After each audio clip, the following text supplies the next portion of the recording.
Hej! Välkomna tillbaka till Hallstaberg. Det är nu slutet av april. Sista veckan har varit lite blöt och lite kall. Det har gjort att vi inte har kunnat varken harva eller så än så länge. Vi har kört gödning på alla vallar och alla höstveten. Vi har kört ut ungefär 3000 kubik fast skit. Vi har kört glyfosat där vi ska malta och vi välter nu våra vallar. Häng med på visningen!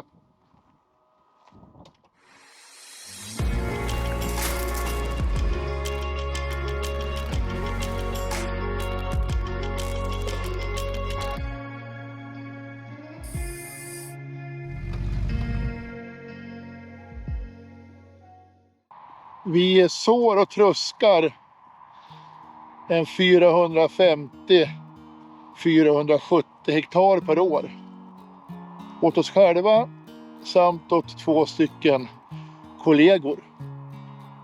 Och av de 450-470 hektaren, lite beroende då på växtföljd, andelen vall, någon träda med mera, så är nog cirka 50% nu för tiden varje år då höstvete.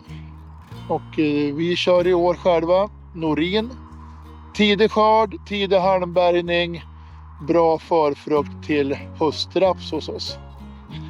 Kask, ny sort, ser bra ut. Och sen har vi en hel del halvfredda.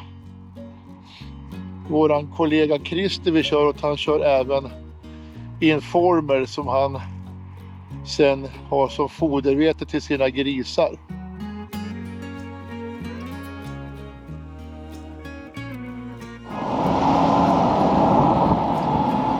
Vi har en rätt så tung vetedominans i våran växtföljd. Höstvete. Och det är alltså dels är den grödan som vi nog tycker att vi har bäst netto på. Och det går att sprida ut både sådd och skörd rätt bra.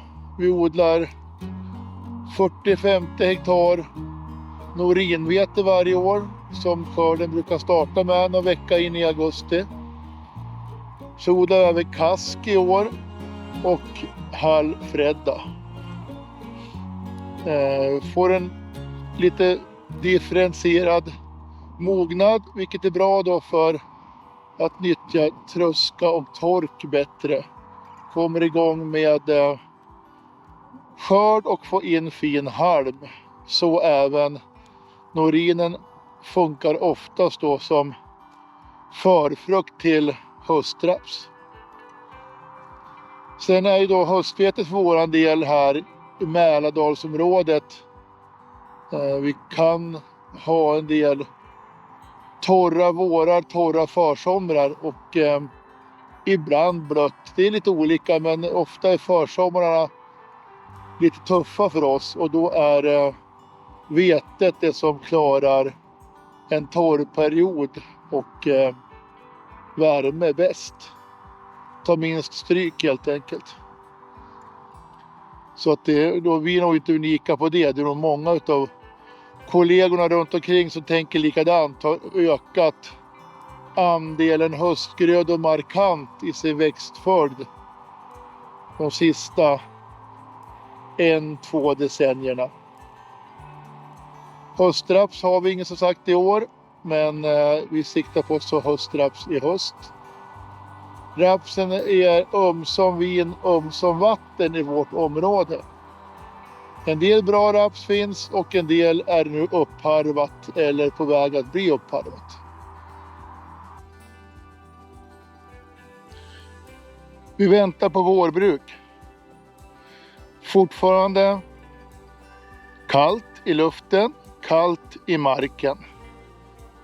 Vi har nyss gjort grävprov och jorden är tyvärr fortfarande lätt att krama lerbollar utav. Här står nu är det väl mullhaltig mellanlera. Ingen dålig jord men heller ingen bra jord. Lite skorpbenägen. Här får man ta det försiktigt. Här är det känsligt då på våren om det kommer regn. Vi har kalkat för några år sedan. Vi kör på fast skit med 2-3 års mellanrum här för att stärka upp jorden i ytan, öka mullhalten i ytan och förhoppningsvis också då minska risken för skorpa på våren. Men det är våra förutsättningar här vi är nu. Just det här fältet ska det bli ärtor på. En hel del ogräs, men de får jag nog hyggligt ihjäl, hoppas jag, när jag kommer att harva här inom sinom tid.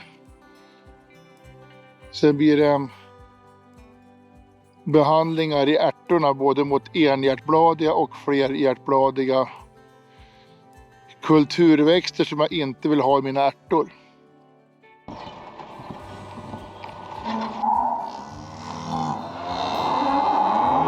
Tack för idag, kul att ni följer oss. Till nästa gång vi ses, då har vi harvat och sått. Vi har sått vårt vårsäd.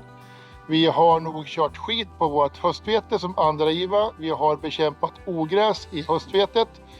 I ogräsbekämpning kör vi också med då biostimulanten Asato Power.